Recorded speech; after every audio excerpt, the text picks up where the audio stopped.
दिया, आ गंगा पार करा दे। केवट कहता है महाराज क्षमा करो, दुनिया के लोगों को गंगा पार कराऊंगा पर आपको नहीं।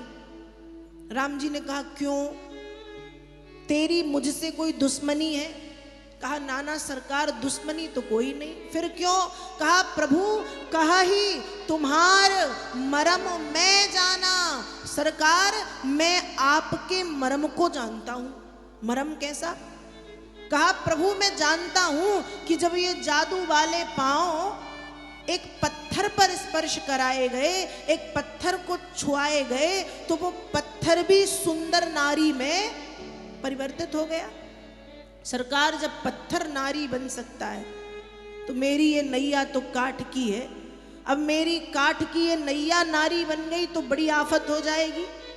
आपको मैं बता नहीं सकता कितनी बड़ी आफत। राम जी ने कहा फिर भी बताओ बताओ कैसी आफत? कहा सरकार आफत ऐसी कि एक पत्नी पहले से घर पे है, अब ये नारी बन जाएगी तो उसको भी घर लेके जाना पड़ेगा। अब जो पत्नी है उसको मैं ये कहानी बताऊंगा तो समझेगी नहीं, वो कहेगी झूठ बोल रहे हो।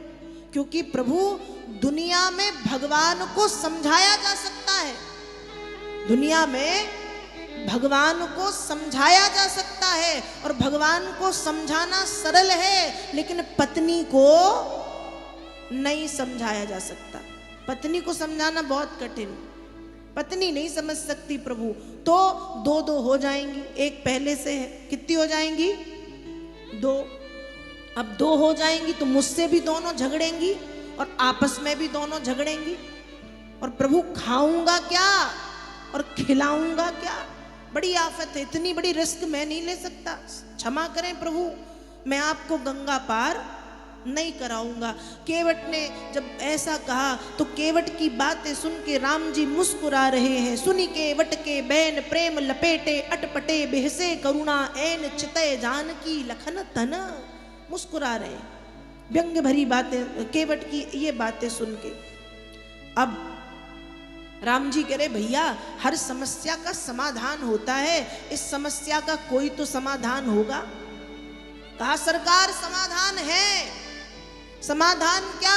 कहा सबसे पहले रगड़ रगड़ के गंगा जल से आपके चरणों को धोऊंगा और फिर वो जल पीऊंगा। यदि मुझे कुछ नहीं हुआ तो नाव भी आपकी और मैं भी आपका।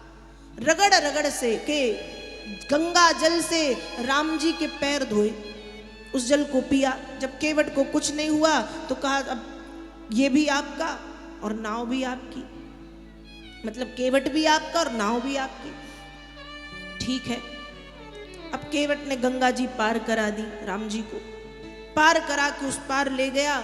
जब राम जी नाव से उतरे तो राम जी मुद्रिका देते हैं, अंगूठी उतराई के रूप में। केवट कह रहा सरकार उतराई तो नहीं लूंगा। राम जी ने कहा क्यों? कहा आपने वो कहावत सुनी है कि नाई से न नाई ले तो धोबी से ना धोबी। एक सा काम करने वाले आपस में लेन देन नहीं करते। राम जी ने कहा कहावत तो सुनी है लेकिन तुम केवट हो, मैं थोड़ी केवट हूं। कहा नहीं नहीं प्रभु मैं भी केवट हूं और आप भी केवट हैं।